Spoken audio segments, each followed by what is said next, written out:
네, 오늘 이 거룩한 시간 여러 가지로 바쁘고 분주한 가운데 또한 만만치 않은 세상에서의 무거운 짐들을 잠시 내려놓고 십자가 앞에 모이신 사랑하는 그린빌 가족 한 분 한 분의 삶과 또 가정과 섬기시고 경영하시는 모든 일터 위에 높디 높은 하늘의 충만한 은혜와 평강이 함께 하시기를 주님의 이름으로 축원합니다. 아멘. 네, 기독교 신앙의 가장 기본이 되는 믿음의 고백, 사도신경을 통해 우리는 무엇을 믿는가 함께 살펴보고 있습니다. 오늘은 10번째 교회의 거룩함을 믿습니다 라는 주제로 함께 같이 은혜를 나누겠습니다. 지난 시간 성령으로 잉태되어서 교회가 세상에 나왔습니다. 바람처럼 불처럼 임한 성령의 능력으로 초대교회는 그들의 출신 성분이 정말 별 볼 일 없었음에도 불구하고 세상이 감당할 수 없는 정말 위대한 공동체가 되었습니다. 기껏해야 120명. 그러나 그들은 점점 예루살렘을 넘어 유다와 사마리아 그것을 넘고 또 거대한 로마 제국마저 무너뜨렸습니다. 그리고 2000년이 지난 오늘 지구촌 구석구석에 수많은 교회들이 세워졌고 지금 이 시간 약 25억 명의 사람들이 예수님을 구세주로 고백하며 예배를 드리고 있습니다. 생각하면 할수록 정말 믿기지 않을 만큼 놀라운 일입니다. 지난 2000년 동안 교회가 이룩한 성과도 정말 놀랍지만 하나하나의 교회들을 살펴보면 어떻게 저렇게 불완전하고 허술하고 허물 많은 공동체들을 통해 그렇게 놀라운 열매들을 맺게 되었는지가 정말 신기합니다. 물론 초대의 교회처럼 사람들에게 칭송을 받으며 선한 영향력을 끼친 교회들도 있지만 빌립보 교회처럼 바울의 큰 기쁨이 된 교회도 있었지만 고린도 교회처럼 피가 뜨거운 사람들끼리 서로 피 터지게 싸워서 바울의 큰 근심거리가 되었던 교회도 있었고 또 에베소 교회처럼 첫사랑을 잃어버린 교회도 있었습니다. 마틴 루터를 비롯한 종교개혁자들을 각성시킨 부패한 중세시대의 교회들도 있었습니다.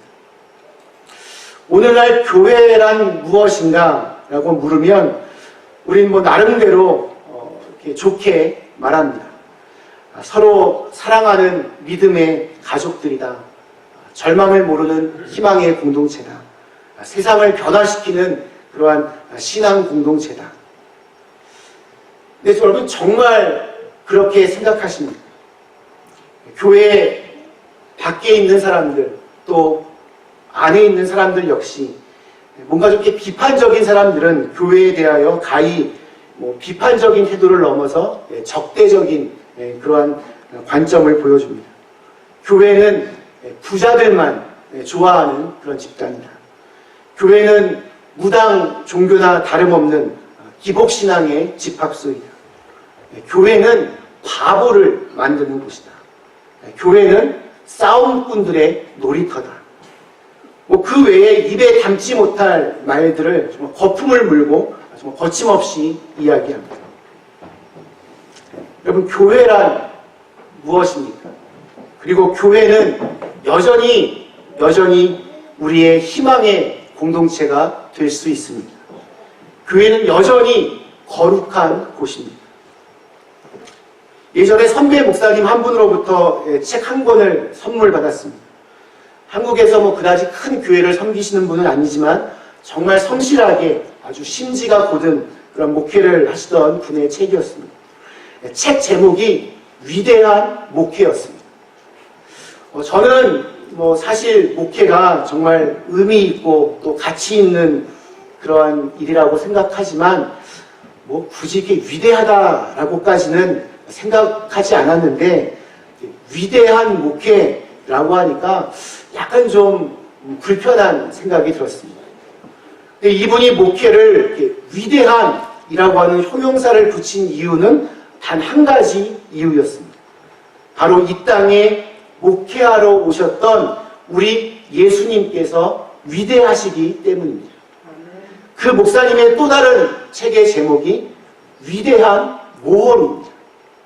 즉 인생이 모험인데 뭐 결혼도 사실 모험이고 어떤 사업을 하는 것도 모험이고 예수를 믿는 것도 또한 세상적인 눈으로 보면 모험인데 이처럼 위대한 모험이 어디에 있겠느냐 하는 것이었습니다.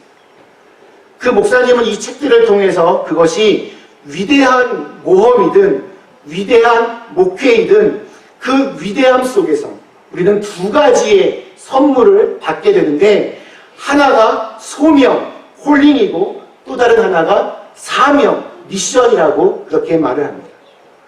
소명은 부르심입니다. 사람들은 스스로 어디로 와서 또 어디로 가는지 모르고 삽니다. 그리고 이 부르심을 깨달은 사람은 비로소 내가 무엇을 위해 살아야 하는지에 대한 사명을 선물로 받게 됩니다. 근데 이 소명과 이 사명을 확증하기 위하여 주신 것이 있는데 그것이 바로 위대한 교회입니다. 여러분, 교회가 왜 위대합니까? 바로 교회를 세우신 주님께서 위대하시기 때문입니다. 교회는 주는 그리스도시요 살아계신 하나님의 아들이십니다라는 베드로의 고백 위에 세워졌습니다. 이것이 교회의 첫 출발입니다. 교회는 사람 위에 세워질 수 없습니다. 교회는 주님을 주는 그리스도시요 살아계신 하나님의 아들입니다 라는 이 위대한 고백을 하는 사람들이 모여서 그 주님의 비전을 받아 하나님의 나라를 만들어가는 곳입니다.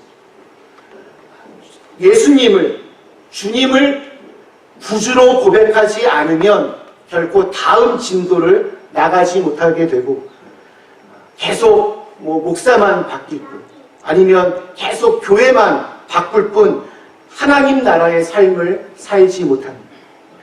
그러므로 주님의 몸된 교회는 그 원어대로 에클레시아, 즉 구원받은, 부름받은 사람들의 모임입니다. 사도신경에서는 이를 거룩한 공회라고 부릅니다. 거룩한 공회. 거룩한 사람들의 모임입니다. 주님께서 하신 말씀을 여러분 기억합니다. 두세 사람이 모인 내 이름으로 모인 곳에는 나도 그들 중에 함께 있겠다. 두세 사람이 예수 그리스도의 이름으로 모여있는 자리가 바로 교회입니다. 그곳에 주님께서 성령을 통하여 함께 하시기 때문입니다. 교회가 되는 이유는 그 안에 함께 하시는 주님 때문입니다. 아무리 많은 사람들이 모여서 아무리 거룩해 보이는 행동을 해도 그곳에 주님께서 계시지 않으면 교회가 아닙니다. 아무리 작고 초라해도 그곳에 주님께서 함께 하시면 그곳은 교회가 됩니다. 주님께서 함께 계시기 때문에 세상 그 무엇으로도 교회를 대신할 수 없습니다. 사도 바울은 교회를 주님의 몸이라고 그렇게 비유를 합니다. 부활 승천하셔서 다시금 영적인 존재로 돌아가신 주님께서 이 교회를 통하여 활동하시기 때문입니다. 교회가 주님의 몸이라면 우리는 그 몸을 구성하는 지체가 됩니다. 생각해 보면 볼수록 참으로 가슴 벅찬 그러한 영예입니다. 우리가 교회로 모일 때마다 우리가 주님의 팔이 되기도 하고 주님의 발이 되기도 하고 주님의 눈이 되기도 하고 주님의 입이 되기도 합니다. 교회로 모여서 주님의 지체가 되어 주님을 섬기고 또 이웃을 섬기는 것이 얼마나 귀중한 일인지를 알게 됩니다. 교회를 위해 헌신하고 희생하는 것이 얼마나 값진 일인지를 믿습니다. 교회를 믿는 사람들은 나의 이익을 위해서 교회를 이용하지 않습니다. 오히려 교회를 위해 나 자신을 헌신합니다. 그래서 시간을 드리고 몸을 드리고 또한 물질을 드리기도 합니다. 그렇게 교회는 거룩한 공동체가 됩니다. 자, 그런데 여기에 좀 문제가 있습니다. 삼위일체 하나님을 믿고 고백하는 모든 교회가 거룩하다. 이론적으로 정말 맞는 말인데 실제로 정말 가까이서 보면 전혀 거룩해 보이지 않을 때도 너무나 많이 있기 때문입니다. 막상 교회에 모여서 사람들끼리 서로 부대끼며 지내다 보면 과연 이게 주님의 몸인가? 과연 저 사람도 주님의 한 지체인가? 이것이 거룩한 교회인가? 의문이 들 때가 많이 있습니다. 거룩함. 기독교인들에게 물어봤습니다. 거룩이 무슨 말입니까? 3등, 점잖은 것, 혹은 엄숙한 것. 2등, 도덕적으로 깨끗한 것. 1등이 뭐였을까요?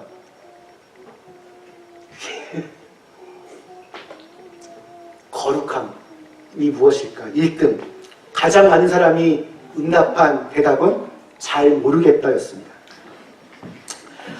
많은 사람들이 거룩함에 대해 잘 모르거나 아니면 그 거룩함을 너무 어떤 이상적으로 그렇게 생각을 합니다. 예배당이 거룩하다거나 아니면 지금 설교하고 있는 이 강단이 거룩하다라고 생각합니다. 옛날에는 이 강단 위에 올라올 때 신발을 신고 올라가면 큰일 나는 줄 알고 그 신을 벗고 그렇게 올라왔었습니다. 예배당 안에서 기타를 치고 드럼을 치면 정말 큰일 나는 줄 알았습니다. 자, 그런데 사도신경에서 말하는 이 거룩한 교회라고 하는 것은 그런 어떤 껍데기가 아닙니다. 하나님과 관계되어 있는 하나님의 마음을 품고 살아가는 것입니다.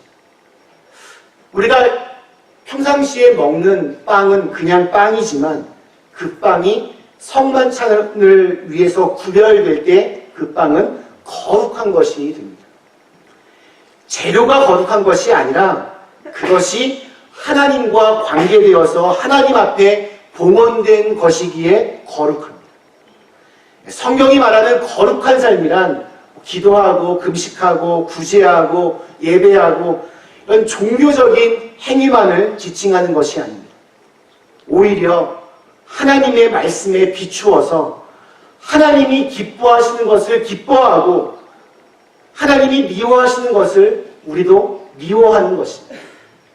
하나님의 마음이 무엇인가를 헤아려 알아서 그것을 분별하여 그 마음으로 살아가는 태도입니다. 오늘 우리는 예수님의 이 성전 정화 사건을 읽었습니다. 때는 유대인들의 최대 명절이었던 6월절이었습니다. 우리 기념일로 빗대면 한국에서는 광복절, 또 우리 미국에서는 폴스 오브 줄라이라고 부를 수 있는 그러한 날입니다. 민족 최대의 축제입니다. 6월절 축제에는 세계 각지로부터 순례객들이 예루살렘 성전으로 모여들었습니다. 성전 뜰에는 제물로 바칠 짐승을 파는 상인들과 돈을 바꾸어 주는 환전상들이 있었는데 그들은 이 6월절 특수를 누리며 교회에서 아주 많은 돈들을 벌었습니다. 당시에는 성전 제사에 쓸 짐승은 반드시 성전에서만 구입해야 됐습니다. 집에서 기르던 짐승을 가지고 오면 흠이 없는 짐승만 번제물로 드릴 수 있기 때문에 제사장들이 그것을 트집 잡아서 이거는 흠이 너무 많다 퇴짜를 놓았습니다. 로마 제국 여러 도시에서 살다가 온 순례객들은 성전에서 헌금을 드리기 위하여 환전상에게 돈을 바꿔야만 됐습니다. 로마의 화폐에는 자기들이 쓰던 이 로마의 화폐에는 황제의 초상이 그려져 있었기 때문에 그것을 헌금으로 드릴 수는 없다라고 제사장들이 규정해 놓았기 때문입니다. 한마디로 자신들의 입속을 챙기기 위해서 수많은 제도적인 장치들을 만들어 놓고 자기들의 배를 불리는 데에만 관심이 있었습니다. 성전 안과 밖에서 벌어지는 모든 일들이 다 하나님의 이름으로 자행되었지만 그 안에는 하나님이 없었습니다. 거룩해지라고, 죄사함 받으라고, 이것저것 돈이 되는 것은 뭐든 다 좌판을 벌려놓고는 자기의 이익만을 취하느라고 정신이 없었습니다. 이를 보고 예수님이 격분하셨습니다.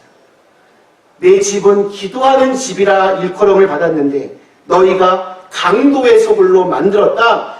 상을 다 뒤집어 엎으셨습니다. 이런 것을 두고 우리가 전문 용어로 눈에 뵈는 게 없다 이렇게 말하는데 정말 예수님 눈에 뵈는 거 없이 그 울분을 폭발하셨습니다. 오래전에 신학교에서 한 교수님이 한국 교회의 미래에 대해서 열정적인 강연을 하셨습니다. 강연 도중에 갑자기 말을 탁 끊으시더니 청중들을 바라보았습니다. 잠시 후 스타카토식으로 단호하게 말씀하셨습니다. 나는 한국교회를 증오합니다. 청중들이 너무 충격적인 발언에 놀라서 깊은 침묵에 빠졌습니다. 얼마 후 그는 한숨을 내쉬듯 말을 이어갔습니다. 그것은 너무나 사랑하기 때문입니다. 사랑하기 때문에 증오할 수밖에 없는 이 기가 막힌 이 애증의 심이죠. 그 옛날 성전에서 폭발하셨던 그 예수님의 마음이었을 것입니다. 오늘날 교회에 대한 신뢰도가 아주 급속도로 추락하고 있습니다. 거룩한 모양은 그럴듯하게 있지만 실제로는 거룩하지 않기 때문입니다. 거룩하지 않는 모습들을 끊임없이 노출시켜 오고 있습니다. 대형교회에서의 목회자 세습은 이제 그러려니 할 정도로 보편적인 현상이 되었습니다. 목회자의 재정 비리 문제도 끊임없이 터지고 있습니다. 하루가 멀다 하고 들려오는 목회자의 성추문에 최근에는 논문 표절, 설교 표절까지 문제가 되고 있습니다. 목사만 문제가 있습니까? 한국교회, 미국교회, 우리 이민교회 다 그렇습니다.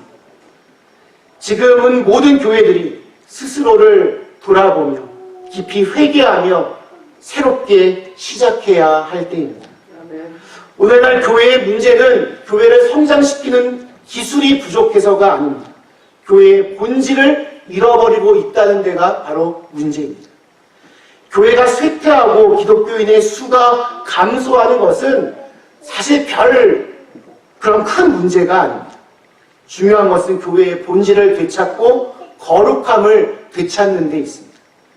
거룩함을 회복하지 못한 교회가 커지면 커질수록 그것은 하나님 편에서 참 골치 아픈 일이 됩니다. 거룩하지 않은 교회는 커지지 않는 것이 하나님 나라를 위하여 더 좋습니다. 성전을 한바탕 뒤집어 놓으신 예수님께서 병자들을 고쳐주십니다. 그 주위에 있던 아이들이 호산나 다윗의 자손 예수여 찬양을 합니다. 이것은 마태가 아주 의도적으로 삽입한 부분입니다. 타락한 성전과 정반대적으로 성전에서의 거룩함이 어떻게 이루어지는지를 보여주고 있습니다. 이 약한 병자들, 힘없는 아이들, 그러나 그들이 예수님과 관계를 맺을 때 그곳이 거룩해집니다. 아틀란타 카스케이드 연합감리교회를 아주 크게 부흥시키고 은퇴하신 킴벌러 라버님 목사님이 있습니다. 인종차별이 아주 너무나 심했던 그 조지아에서 이 남부에서 어떻게 교회가 부흥했는지 그 비결에 대해서 묻자 이렇게 대답을 하십니다.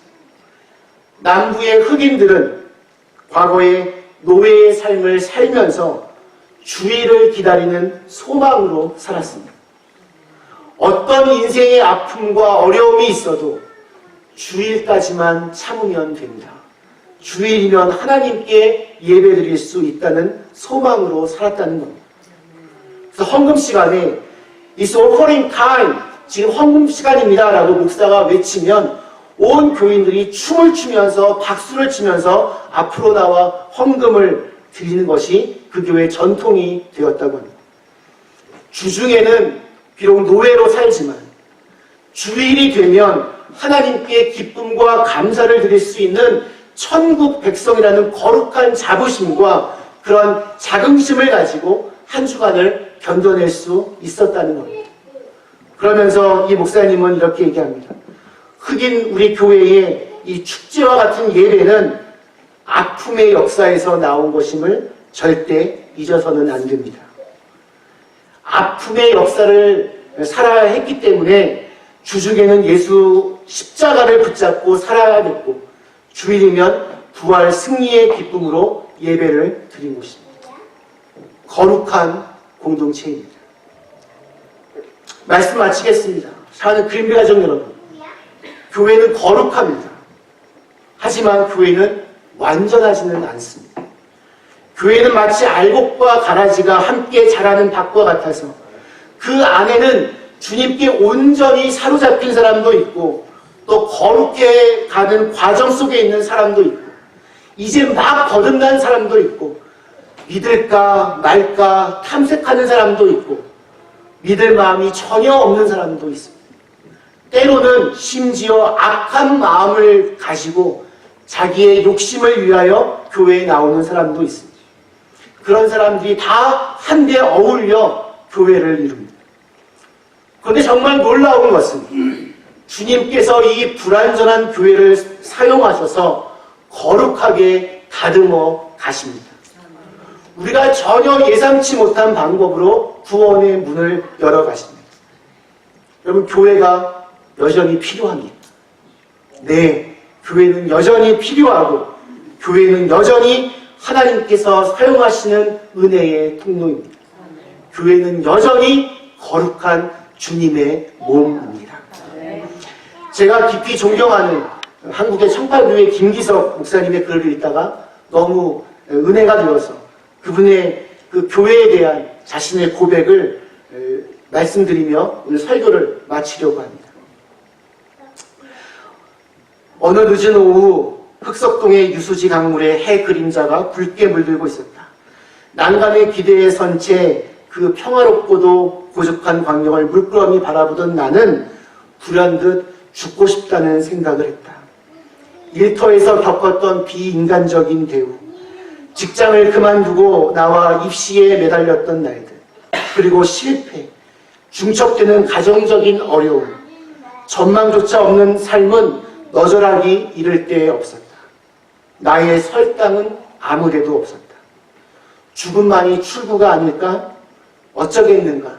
낭만과 감상이 구별되지 않고 세상의 눈물보다는 나의 눈물에 더 민감한 나이였으니 비극으로 각색된 내 감정이 유수시 강물의 사선으로 오르는 햇살에 두둥실 떠다니고 있을 때 나는 들었다. 댕댕댕. 리듬을 타고 들려오는 소리는 교회의 종소리였다. 이상하게 눈물이 났다. 한 번도 가본 적이 없고 가볼 생각도 없었던 그곳, 그 낯선 곳, 내게는 이방이나 다름없는 그곳에서 울려오는 소리가 왜 내 가슴을 그리도 사로잡았는지 지금도 나는 알지 못한다. 그때 마침 어머니가 내 곁을 지나가고 계셨다. 어머니는 언제나 예배 시작 1시간쯤 전에 교회에 가셨다. 나는 그때 한 번도 생각해보지 않은 말을 했다. 어머니, 저도 교회 한번 가볼까요? 어머니는 내 기색을 가만히 살피시다가 담담히 말씀하셨다. 그러려니다. 그래서 나는 교회에 갔다. 그리고 교회는 나의 집이 되었다. 문 밖에서 떠돌던 나, 설당이 없어서 죽음을 생각하던 나에게 교회는 문 안이었고 설당이었다. 그 땅에서 나는 좋은 사람들을 많이 만났다. 언제나 신선한 웃음으로 고달픈 이들의 마음을 어루만지던 세속적인 성공과 관계없이 자유롭기 그지없던 실존의 모습을 보여주니 배우지 못했으나 한없이 고요했던 그들이 살아가는 모습은 내게는 그저 신비로운 공간이었다. 젊은 날의 치기 속에서도 나는 나의 설당이 되어준 그 사람들의 내면을 살폈다. 저들 속에 무엇이 있기에 저토록 넉넉하고 자유롭고 고요함과 예수 바로 그분이었다. 그들의 가슴에 예수를 품고 있었던 것이다. 나는 그들을 통해 예수와 만났다. 그래서 나는 힘주어서 고백한다. 거룩한 공회를 믿습니다. 아멘. 잠시 주신 말씀을 생각하며 기도하시겠습니다.